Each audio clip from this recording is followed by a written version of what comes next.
Hello दोस्तों, good morning. Welcome back to my new blog. तो कैसे हो आप सब? आयो पास सब बहुत अच्छे होंगे। तो देखिए दोस्तों, फाइनली आज यहाँ मेरी पूजा की थाली तैयार हो चुकी है। तो आप लोग सोच रहे होंगे कि मैं कहाँ जा रही हूँ थाली लेकर। तो दोस्तों, आज है होलिका दहन। और होलिका दहन होता है रंग वाली होली से एक दिन पहले, जैसा कि आप लोग को पता ही होगा। तो चलिए दोस्तों, आज हम करने जा रहे हैं पूजा होलिका जी की। और होलिका दहन क्यों किया जाता है इसके बारे में मैं आप लोग को बताने जा रही हूँ, तो ध्यान से सुनिएगा। तो दोस्तों, होलिका दहन का उत्सव बुराई पर अच्छाई की जीत का एक प्रतीक माना जाता है। यह एक महत्वपूर्ण कथा से जुड़ा हुआ है, जो कि हिंदू ग्रंथों में वर्णित, जिससे भक्त प्रहलाद, उसकी बुआ होलिका और राक्षसीय राज हिरण्यकश्यप का कथा है। तो चलिए सुनाती हूँ मैं आपको कि क्यों होलिका दहन किया जाता है।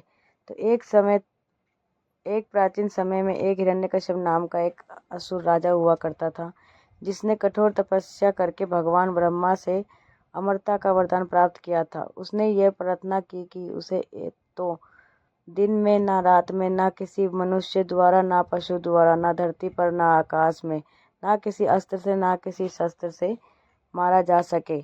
इस अत्यधिक वरदान के कारण वह अजय बन गया और देवताओं को पराजित कर तीनों लोकों पर शासन करने लगा। हिरण्यकश्यप ने स्वयं भगवान को घोषित कर दिया और अपने राज्य में विष्णु की पूजा पर प्रतिबंध लगा दिया। तो उसकी पूजा नहीं करता था तो उसे कठोर दंड दिया जाता था। भक्त प्रहलाद की भक्ति। हिरण्यकश्यप का पुत्र था भक्त प्रहलाद, जो भगवान विष्णु का अत्यंत प्रिय भक्त था और पूरे मन से भगवान विष्णु की सेवा किया करता था। और ये हिरण्यकश्यप को बिल्कुल भी बर्दाश्त नहीं हुआ। उसने बोला कि मैं ही भगवान हूँ, मेरी पूजा करो और कोई भगवान नहीं है। पर प्रहलाद इस बात को नहीं माना। अपने सैनिकों को आदेश दिया कि प्रहलाद को पहाड़ से गिरा दे, समुद्र में फेंक दे या जंगली जानवरों के सामने छोड़ दे। लेकिन हर बार भगवान विष्णु की कृपा से प्रहलाद सुरक्षित बच जाता था। फिर एक दिन उसने अपनी बहन होलिका, जो हिरण्यकश्यप की बहन थी, उसका नाम था होलिका, की मदद ली। होलिका को यह वरदान प्राप्त था कि वह अग्नि में नहीं जल सकती।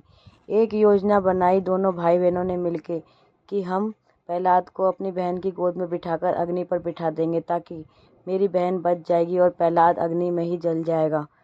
पर ऐसा नहीं हुआ, क्योंकि प्रहलाद पर तो भगवान विष्णु का आशीर्वाद था, बल्कि उसकी बहन ही जल गई हिरण्यकश्यप की और प्रहलाद सुरक्षित बच गया। तो देखिए दोस्तों, इसी चीज़ की बुराई, मतलब देखा जाता है कि बुराई पर अच्छाई की जीत ऐसे ही हुई थी, क्योंकि हिरण्यकश्यप ने सोचा कि मेरी बहन बच जाएगी और मेरा बेटा, जो भगवान विष्णु का भक्त है, वो मर जाएगा, क्योंकि वो भगवान विष्णु को बिल्कुल भी पसंद नहीं करता था हिरण्यकश्यप।